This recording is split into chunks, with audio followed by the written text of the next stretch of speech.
అవును, నాకు డౌటు. అంతటా పొలాలు ఎండుతున్నాయి, నీళ్లు జాలతలేవు, కాంగ్రెస్ తెచ్చిన కరువు అని కార్ లీడర్లు ఆర్పారసుకుంటున్నారు. ఇక కేసీఆర్ సార్ అయితే పొలం బాటే బట్టే సర్కార్ సంగతి చూస్తామనుకుంటా. కరెంటు కట్ చేసి పంటలకు నష్టం చేస్తురని అదో మాట. మరి ఎర్రవెల్లి ఫామ్ హౌస్ కాడ సారు పొలం ఏమన్నా ఎండిందో గా ముచ్చట కూడా చెప్తే బాగుండే కదా. 100 రోజులలో ఇంత అస్తవ్యస్తమైంది. కొత్తగా నడిపించేది లేదు, కొత్తగా మొదలు మోసేది లేదు, కట్టెలు కొట్టేది లేదు. కట్టిన ఇల్లు పెట్టిపోయి కదా, దాన్ని నడిపించే తెలివి కూడా లేకపోతే ఎట్లా? 7 లక్షల కోట్లు అప్పు చేసి నానా ఆగం చేసిపోయిన రాష్ట్రాన్ని. నేను అది చేసిన ఇది చేసిన అన్ని ఎంత అబద్దాలు రాముడిలాగా మాట్లాడితే ఎట్లా? 100 రోజుల పరిపాలనలో 200 మంది రైతులు ఆత్మహత్యలు. ఇంత దిగజారుడు అండి.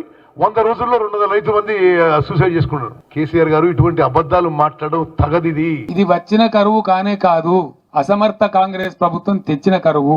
కరువు కాంగ్రెస్ తోటి వచ్చింది అంటున్నాడు. ఇది ఎవరైనా జ్ఞానం ఉన్న మాట మాట్లాడేది? 4 నెలల తర్వాత బయటకు వచ్చి ప్రజలను తప్పుదో పట్టిస్తున్న విషయాన్ని రాలవాడి అడిగే దిక్కు లేదు. ఓ మంత్రి ఓడు, ఎమ్మెల్యే ఓడు, దొంగలు కదా ముఖం సాటేసినట్టు. ముఖ్యమంత్రికి అయితే పట్టేలేదు, ఢిల్లీ యాత్రలే సరిపోతాయి.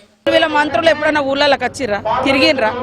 ఏ రోజైనా కనీసం వాళ్ళ కార్యకర్తలకు కూడా దొరకలేదని వాళ్ళ ఆవేదనతో మా దగ్గరకు వస్తున్నారు. ప్రపంచంలో ఇయ్యాలి 10,000 రూపాయలు, 2,000 చేదో ఇచ్చి చిల్లర చేతులు దులుపుకునేది. మేము 10,000 రూపాయలు ఇన్స్టెంట్ గా ప్రకటించి 500 కోట్లు సుమారు పంచినాం. వారి రైతుకు సంబంధించిన ఏ అంశం విషయంలో కూడా కేవలం మాటల వరకే పరిమితమై 10 సంవత్సరాల కాలం పాటు ప్రభుత్వాన్ని నడిపి ఈ రోజు ముసలి కన్నీరు గారుస్తా ఉన్నారు. కాళేశ్వరంలో పోయే నీళ్లు కూడా వృధాగా సముద్రానికి వదిలిపెట్టి ఒక చిల్లర డ్రామా కోసం.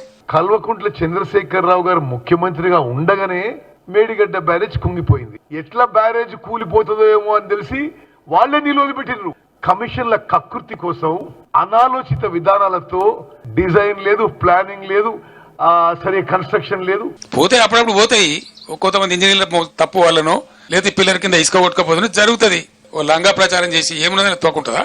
అధికారంలో ఉన్నప్పుడు గుర్తురాని రైతులు ఈరోజు ఎన్నికల సమయంలో ప్రతిపక్షంలో ఏదో చేస్తామని కేసీఆర్ ఆడుతున్నటువంటి నాటకంగా